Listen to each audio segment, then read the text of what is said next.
Hello and welcome.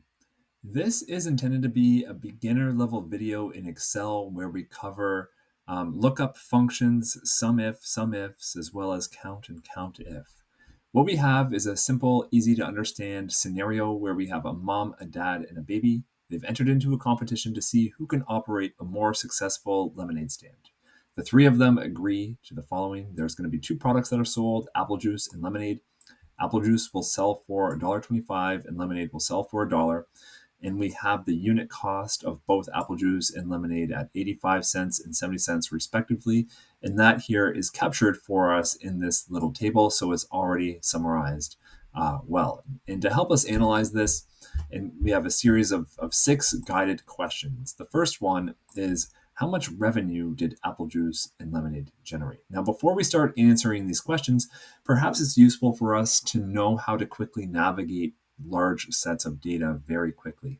Now, this is a very small set of data, so it may not be the best data set to illustrate these shortcuts, but it will give us a little bit of perspective when you do have uh, more, more data that you're analyzing. If you click anywhere within this data set and you hit Control A, that will select the extent of the data. So it selects all columns and rows. You can use this to your advantage. Or if I wanted to go to the very top, Control Up or Control Down will bring us to the extent vertically, Control Left and Control Right, provided that the data is continuous. Now, if I have data that is over here, for example, I'm just going to type random words. And hit Control Left, it will stop at the first cell of data. Control Left will bring me to the set of data as long as it's continuous to the end of it. So Control Right, it will stop here. But if I hit Control Right again from here, it will bring me to the very end of the spreadsheet. So it will pass through a lot of blank space. So column XFD. From here, as long as I don't change my row, if I hit Control Left again, it will bring me to that gibberish I had posted here. Control Left brings me to the data, and Control Left to column A. So same thing with Control Up and Control Down. Right here, if I hit Control Up, it will bring me to cell E1, or Control Down will bring me to row 1,048,576, the extent of the workbook. But if I go over here to column B, just anywhere, Control Up, it will bring me to the last row of data, and Control Up again to the first row. And so that's a technique I use often to navigate the extent of the data that I'm working with. Here, it's pretty simple for us because we have such a small data set. We can just point and click where we need to go. The first question is, how much revenue did apple juice and lemonade generate? And we have 4 columns of data in which we're using. We can't, using these 4 columns, calculate the revenue because we're only given one numeric column here, quantity sold. And it's basically time series data. We have, for example, the first transaction of the day, the mom sold 1 apple juice at 9:04 a.m. And I can see here the selling price is $1.25. So 1 times $1.25 is they earned $1.25 in revenue for this transaction. But there's a more efficient way of doing this than just kind of the mental math. And there's 2 approaches. We could either sum together the quantity sold by product and then apply this, or we could do it like per transaction, the revenue per transaction. And maybe it's useful for us to do both ways. Ultimately, what I need to do right now is give myself a little bit more space to work with. So I can select this data, like this is kind of where I want to put my answer. So I can select the data and Control X on my keyboard to move it where I want it. Control X, Control V, and I've created space to work with. However, I'm going to hit Control Z on my keyboard to undo that. Notice how when I do hit Control X to cut it, I get this animated border around my selection, and it's still here, which means I can paste this where I want. I can go to Control V. If I want it down here, Control Z to undo. If I don't want this on my clipboard anymore, I just have to double click within a cell and that animation goes away, the animated border. An alternative way of creating the space we need is by inserting columns. If you navigate your mouse to the top of a column, you see you get this downward pointing black arrow. If I click on that, that selects the entire column. But if I right click on it, it gives me options. And I can right click and go insert. I can insert columns one at a time here. So if I go to column H, I right click and I go insert, what was in column H will then become column I. Or if I wanted to insert multiple columns, I can click and drag with my mouse. I can let go and then right click anywhere and go insert.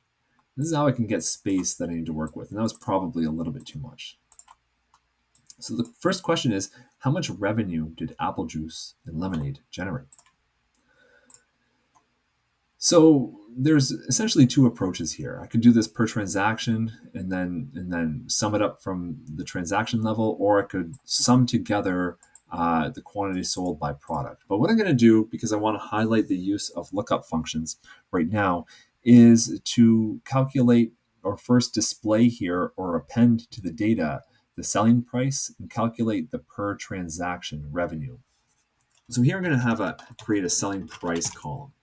And ultimately what I want is to have the selling price, the unit price of either product be populated here. Now you're probably, by default, if you've never used a lookup function, you probably might want or default to the if function. We know that there's only two products being sold. So I'm going to say like if this equals apple juice, put the value 125, otherwise put the value 1, and I made a mistake somewhere. Oh, I forgot the equal sign. That's my bad. And then I can zippity-doo-dah this down, and now I have the correct unit price of each product being displayed here.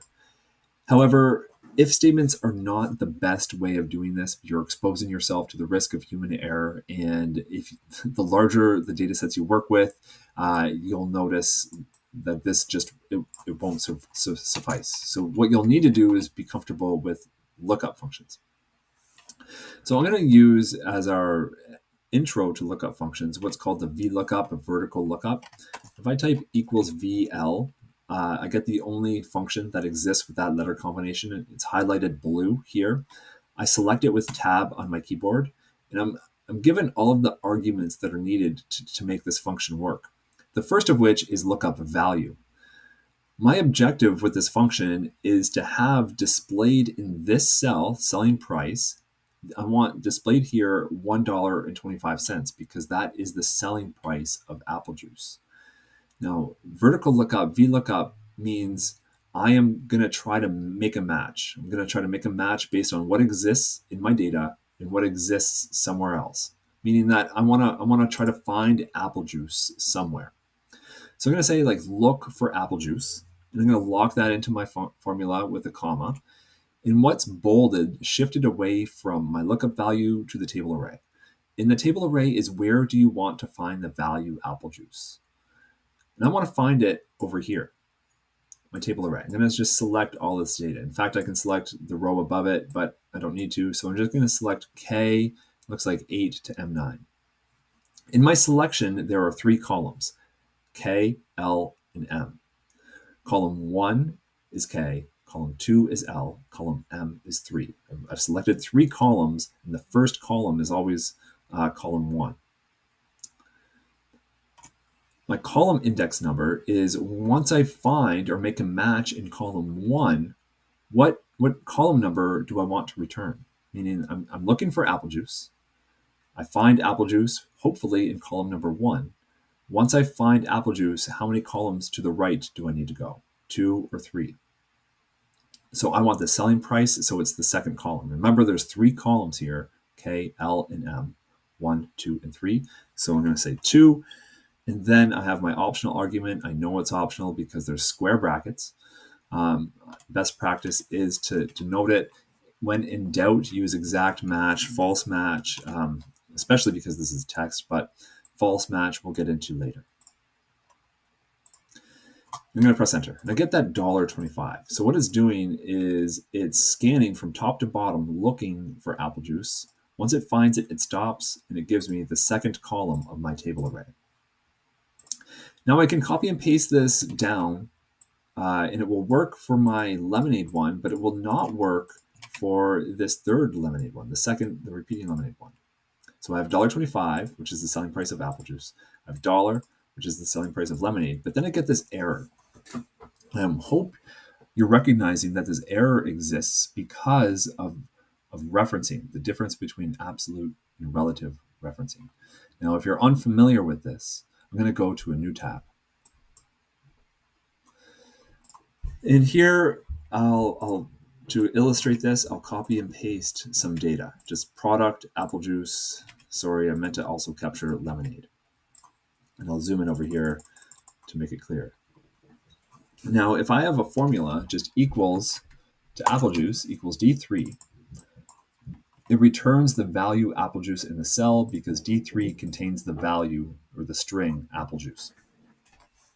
If I were to copy and paste this vertically by one row, Control C on my keyboard, Control V here, as soon as I press Control V, the row reference 3 will increase by the number of increments by which I'm pasting it. So it will become D4. Or if I go down here, 5, 6, 7, 8, 9, 10. As soon as I hit Control V, it's going to be equal to D10. And it returns 0 because D10 is empty. However, suppose for whatever reason I always wanted to reference row number 3 in my cell or in my formula. I would have to make that row reference absolute by inserting a $sign in front of the row reference, in this example, the number 3. So here, Control C to copy it. If I paste this down one row, previously it was D4, but now it will still be D3 because I said no matter where I paste it, always reference row number 3. Now the same can be true. The spreadsheets are two-dimensional, meaning we have column references and we have row references.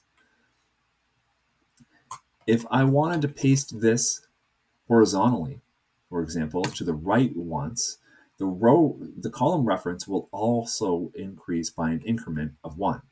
So where it was referencing column D before, now becomes column E. So here I'm referencing D3, but here I'm referencing E3. My reference increased by an increment of 1. Or alternatively, if I go more than 1, it will increase by the same number of increments. So here I'll get apple juice being repeated because I pasted it 1, 2, 3, 4, which is 1, 2, 3, 4 away. But suppose, no matter what, I always wanted to be referencing the value apple juice.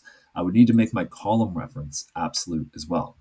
So now, with an absolute value for both my column and my row reference, I can paste this wherever I want, and no matter where I paste it, I'm always referencing D3. So going to this that's not working, we can double click on the formula to examine why. If I double click on this, I can see my table array is not equivalent to the original selection I made.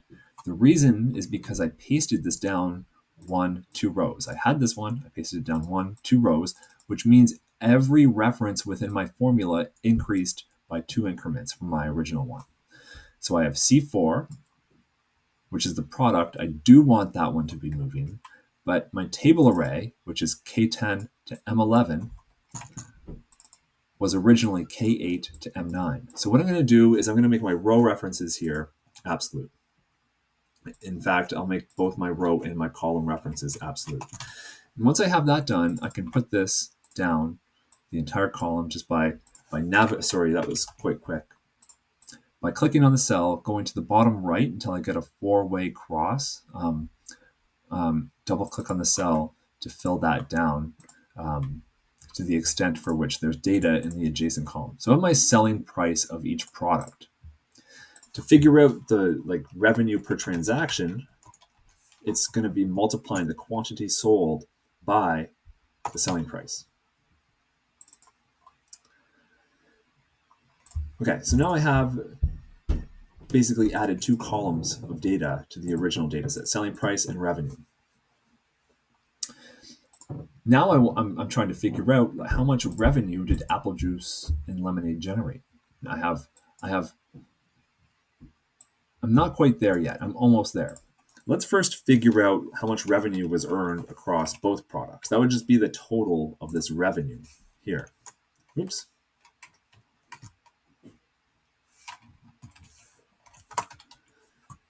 I can see that there's been 55.75 earned here across all 2 products, all 3 people.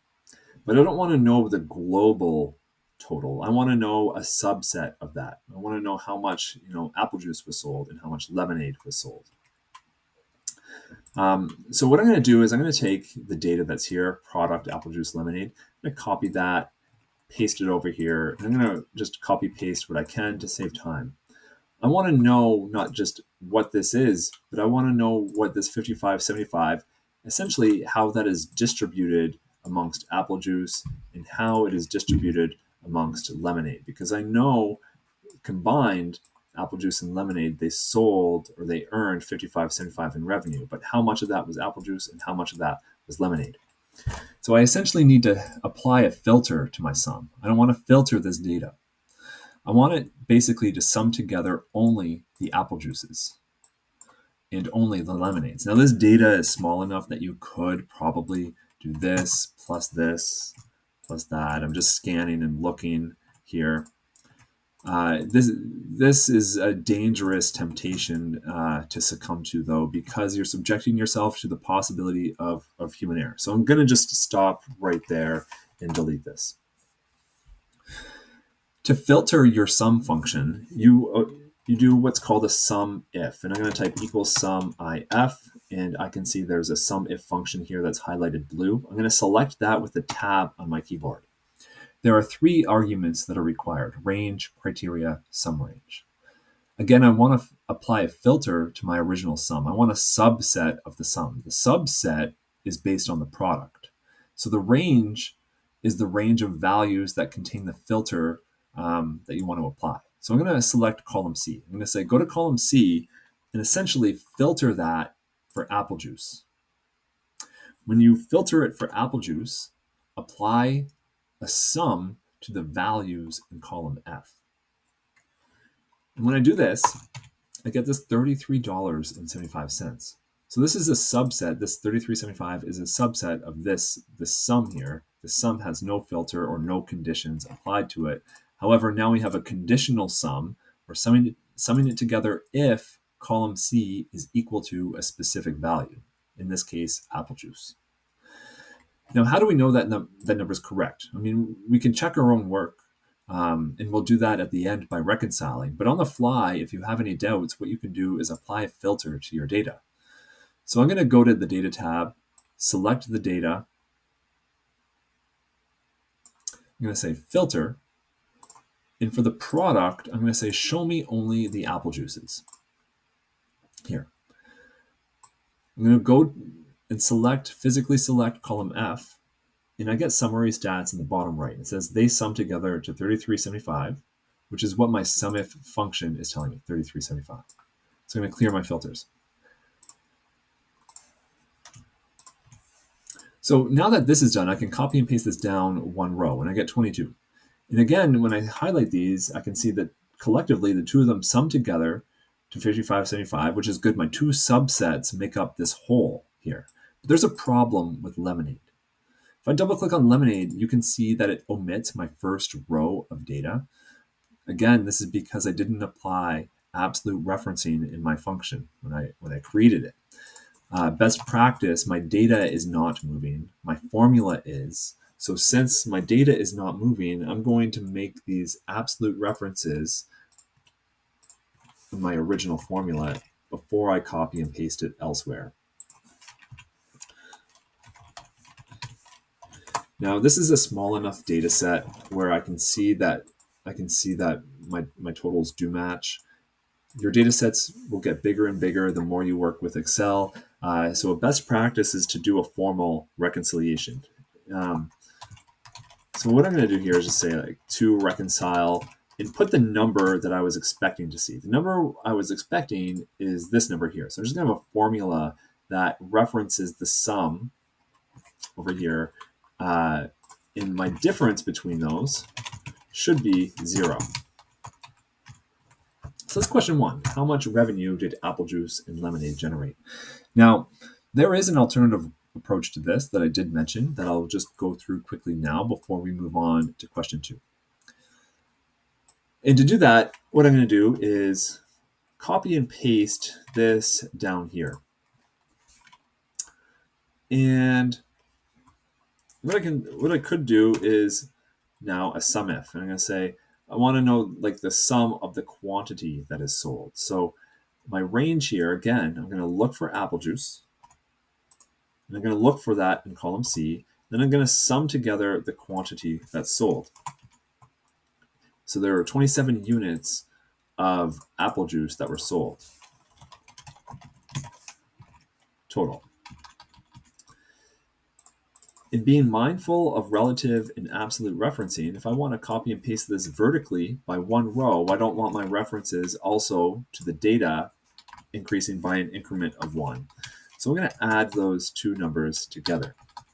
How do I know this 49 is correct? Well, these are subsets of the quantity sold column, which should equal just to the total of the quantity sold column. So I get 49 and 49. This is the whole. And then these other two are subsets of that total.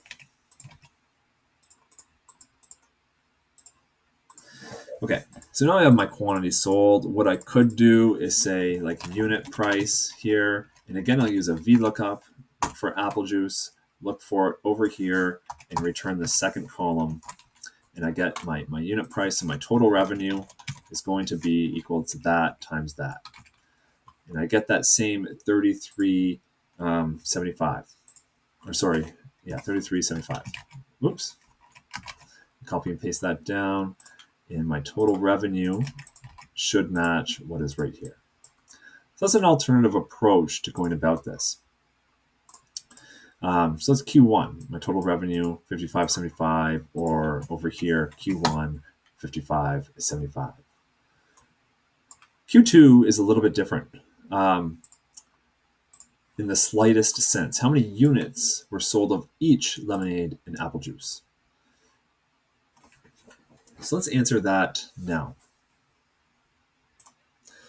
In fact, I've already calculated my quantity sold over here, how many units were sold of each apple juice and lemonade. So in fact, I have answered Q1 and Q2. Q1, Q2.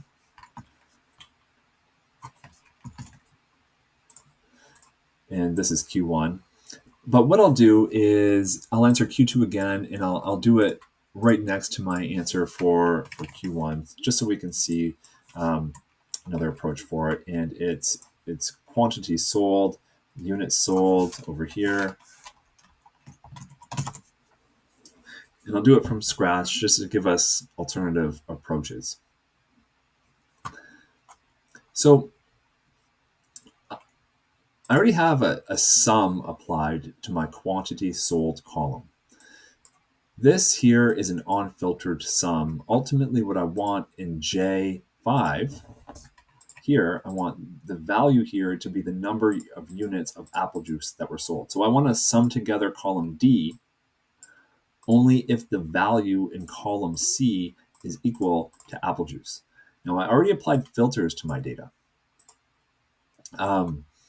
I won't use them now. I've actually, by putting this down here, I've actually impacted the integrity of my filter. Meaning, if I filter for apple juice, I get like, oh,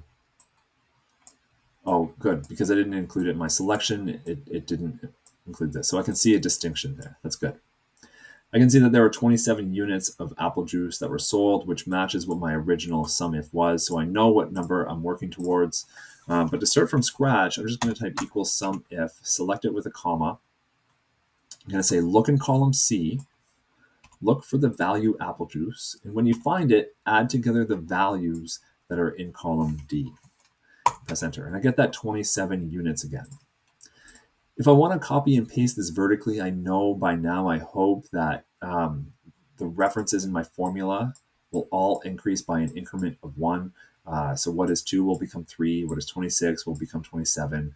What is 5 becomes 6, and so on and so forth. My data is not moving. My range and my sum range don't move. My formula will be moving though.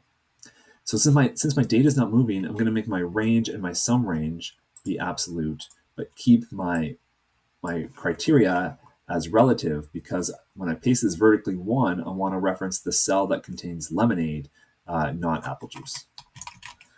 So I get 22, which together sums to 49. The number I'm expecting to see is 49, which means that I've fully reconciled this data.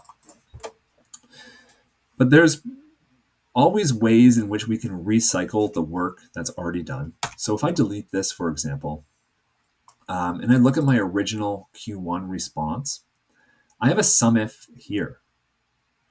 So let me just copy and paste this horizontally once.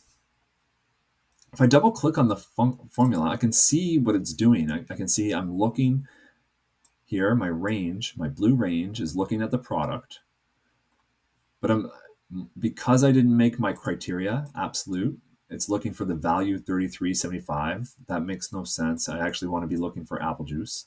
And then it's summing together revenue. But this isn't revenue that I'm hoping to sum together. I'm hoping to sum together my quantity sold. So I can just go to the actual range until I go around the border, the bold border around the range. I get a 4-way arrow. I can click and drag that over to my quantity sold, and then I get this 49 that I was expecting. So that's Q1 and Q2 using kind of two different approaches. You can see that they all match the unfiltered or sum from the data. Let's move on to Q3. How much revenue did each person generate?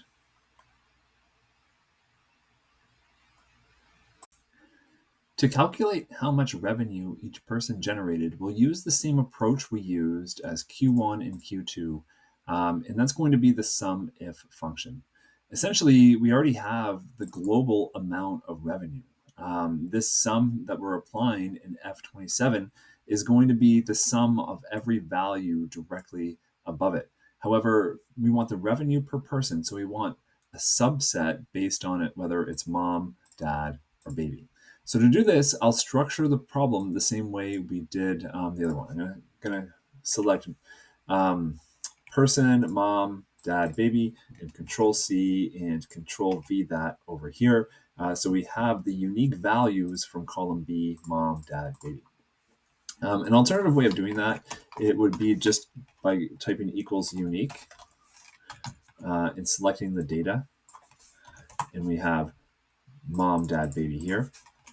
But for now, what I'm going to do is just click Control on my keyboard, Control C, and Control V.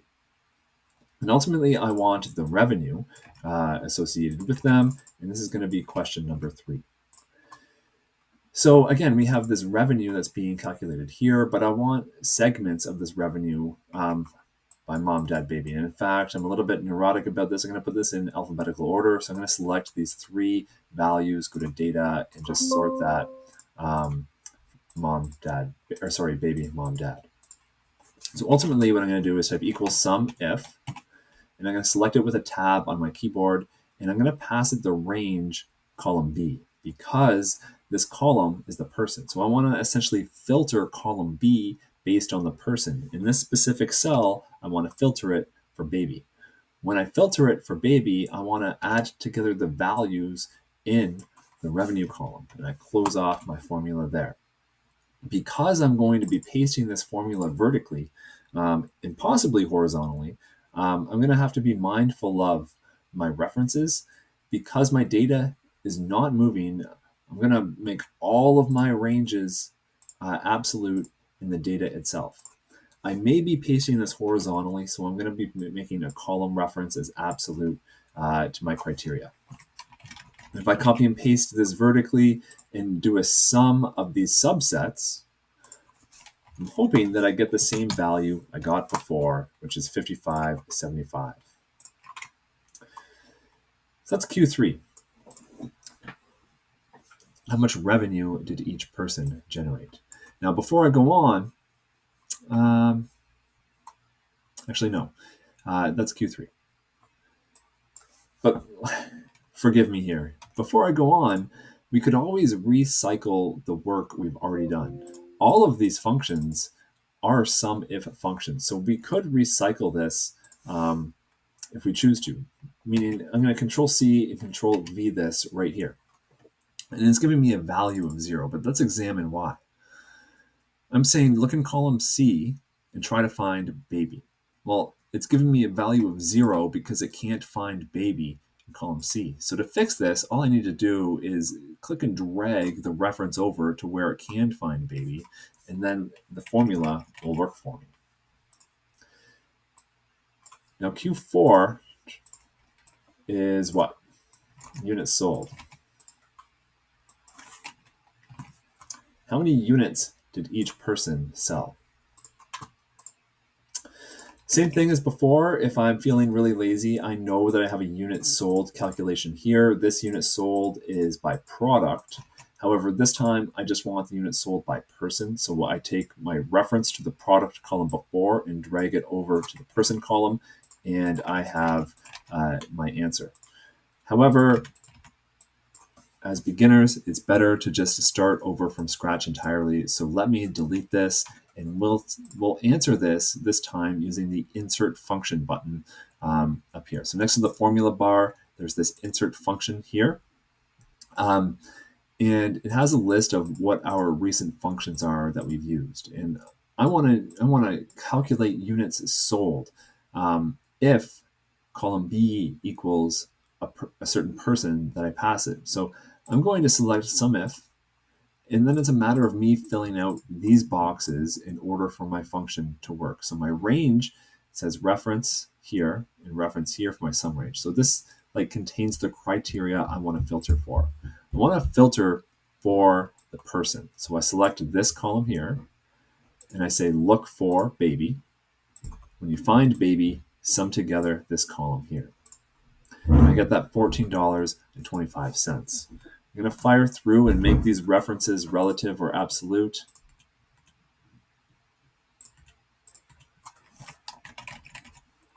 And I get that 55.75. I guess I calculated revenue. That's my mistake. I meant to calculate column sold, so I click and drag in order to fix it.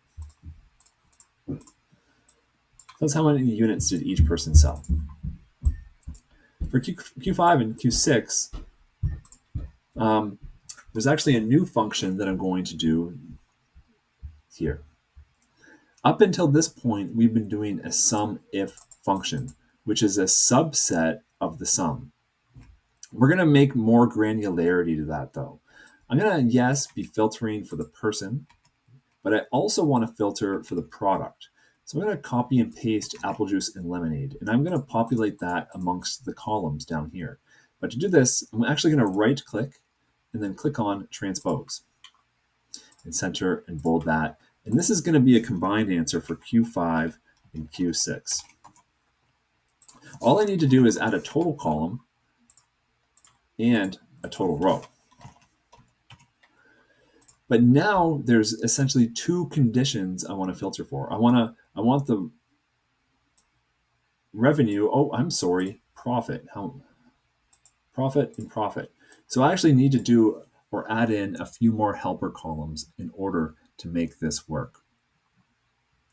And again, I can do this in kind of the same approach that I did before, where I take quantity sold, or I could add in more helper columns up here.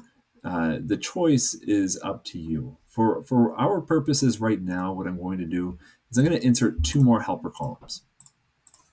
I'm going to add in a helper column for unit cost. I need to add that in here to get the profit per transaction.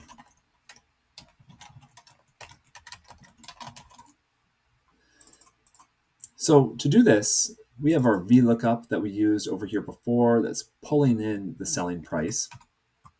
And maybe what I'll do is recycle this formula over here. I'm just going to go to my formula bar, copy it, and paste it right here to pull in selling price again. But right now, I actually don't want the selling price. I want the unit cost. Remember, there are three columns in my table array. Column 1, column 2, column 3. Column 2 is selling price. Column 3 is unit cost.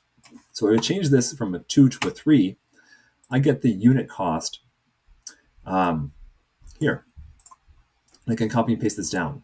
However, doing this right now would be erroneous because this is the cost per unit, and some units or some transactions have multiple units that are sold. So I would need to multiply this by the quantity sold column to get the true cost, and maybe it's not the unit cost, but I say transaction cost instead. Now my profit per transaction would be the total revenue minus the total cost, and I can zippity-doo-dah that down vertically. And while I'm here, I'll sum together this column. So globally, there's been $17.40 worth of profit. Now, okay, so now I have the profit here with the helper column I've created. I want a subset of this sum, a subset sliced by person and by product. So before we were doing one condition, SUMIF, I want to pluralize that. I want to do a SUMIFS. So equals SUMIFS pluralized. And I'm going to select this. I'm going to highlight it. I'm using the directional arrows on my keyboard with a tab. And the first argument here is my sum range. So these are the numbers I want to add together. I want to sum together the profit. I'm going to lock that in with a comma. And it says here criteria range 1. So this is the first range I want to filter for. In here, I'll just say person. You could do product first. It doesn't matter. I'll say filter for person. So I'm going to say look in this range and look for baby. And then I'm going to go to the product column and say look in this column and look for apple juice. Now, measure twice, cut once. My data is not moving. But when I copy and paste this formula, either vertically or horizontally, in this case I need both, all of the references will increase or decrease accordingly. So since the data is not moving, column H, C, and B, the data is always going to be in rows 2 through 26. I'm going to make both my column and row references absolute. Now the only thing that remains is criteria 1, J22, and criteria 2, K21. J22 refers to baby. When I paste this vertically, I do want 22 to increase to 23. And I do want 23 to increase to 24 to capture mom. But when I paste it horizontally, I don't want the column to be moving. So I'm going to put a dollar sign in front of my column reference only. And here I'm going to put a dollar sign in front of my row reference only, because when I paste this to the right, I do want it to reference lemonade. And now that I've got my formula done, measure twice, cut once, we have our sum here and our sum over here. We have the number 1740 that we were expecting. Now I should reconcile. The data set, again, is small enough where it may not be necessary, but as we work on bigger and bigger data sets, we want to eliminate the possibility of any human error associated with it. I was expecting the total to be 1740. The unfiltered total is 1740. So I get a difference of 0. So question 5, which product or person was more profitable overall? Apple juice or lemonade. So I can just scan this and see, well, apple juice, the profit was 1080 versus 6.6. Which person was most profitable? I can see the mom sold 7, dad 6, and the baby 4.4. So Q5 and Q6 combined here.